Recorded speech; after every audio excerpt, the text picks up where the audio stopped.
Bonjour à tous, je vous présente un nouvel outil de lecture en ligne. Alors, dans la description de cette vidéo, vous allez trouver un paquet de liens, comme ceux que vous voyez ici devant vous.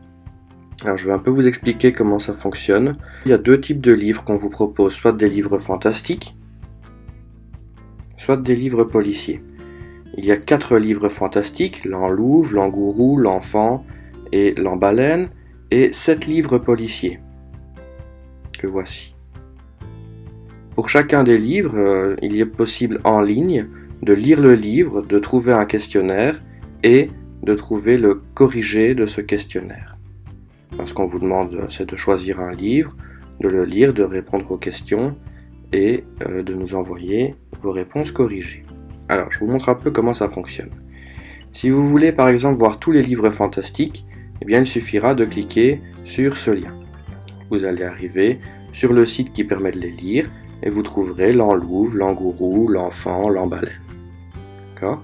Si vous cliquez sur l'un de ces livres, par exemple l'Enlouve, il va s'ouvrir ici, vous pourrez le lire. Quand vous êtes dans la liseuse, il y a plusieurs options. La première option ici, c'est est-ce qu'on veut le voir comme si c'était vraiment un livre ou en diapositive, c'est-à-dire que chaque page va s'afficher en format plein, ou en vue défilante, c'est-à-dire que là on va lire les pages de bas en haut. Ce format est un petit peu plus difficile, je trouve. Ou en index, c'est-à-dire qu'on va voir toutes les pages du livre pour pouvoir retourner dedans si jamais par exemple on a arrêté sa lecture. Ensuite, cette option ici, tu n'en as pas besoin, c'est au cas où il y aurait une table à mettre des matières pour le bouquin, ce qui n'est pas le cas pour les romans que je vous ai proposés. Tu peux enfin cliquer sur les publications qui sont liées, tu verras les autres livres de la même collection. Ceci, ça permet de rechercher un mot ou un morceau de texte dans le livre si jamais tu en avais besoin. La loupe qui se trouve là permet de zoomer au cas où les écritures sont trop petites pour toi. Tu peux alors après te déplacer dans le bouquin pour le lire.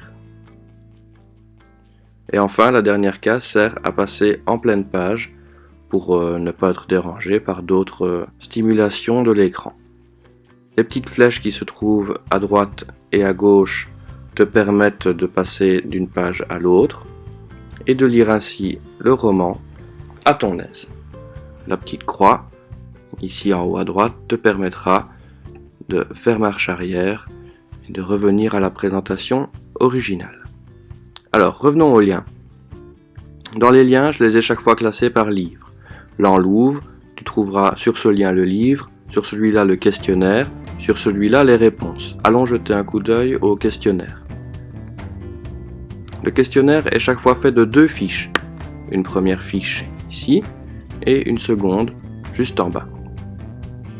Alors même chose, tu as des petits onglets ici qui te permettent de zoomer, de le partager, de le télécharger ou de l'imprimer. Si tu as l'occasion de l'imprimer, profites-en. Si ce n'est pas le cas, je te demande d'uniquement recopier les réponses avec le numéro de la question sur une feuille lignée, puis tu me photographies la feuille et tu me l'envoies. Donc juste le numéro 1 et puis la réponse, 2 et puis la réponse, 3, etc. Enfin, allons voir ce qui se passe du côté des corrigés. Il existe sur ce site les correctifs des questions qui sont posées. Ce que je te demande évidemment, c'est de te corriger avant de me renvoyer ta copie. Essaye de réfléchir à tes erreurs, mais sois honnête et envoie-moi les réponses que tu avais mises initialement. D'accord ? Alors, pour les livres fantastiques, c'est chaque fois le même schéma. Il y a le livre, le questionnaire, les réponses.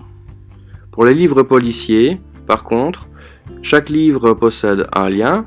D'accord ? Si on va par exemple voir qui a volé la main de Charles Perrault, on va se retrouver avec la même mise en page que tout à l'heure, où tu peux passer d'une page à l'autre, etc. Par contre, tous les questionnaires sont dans le même document. Il faudra donc que tu cliques sur le questionnaire et que tu ailles chercher celui qui correspond au livre que tu viens de lire. Qui a volé la main de Charles Perrault? Il faut descendre, etc. jusqu'à tomber, voilà, sur la page 1 du questionnaire et ensuite la page 2. Voilà, je pense que je t'ai tout dit.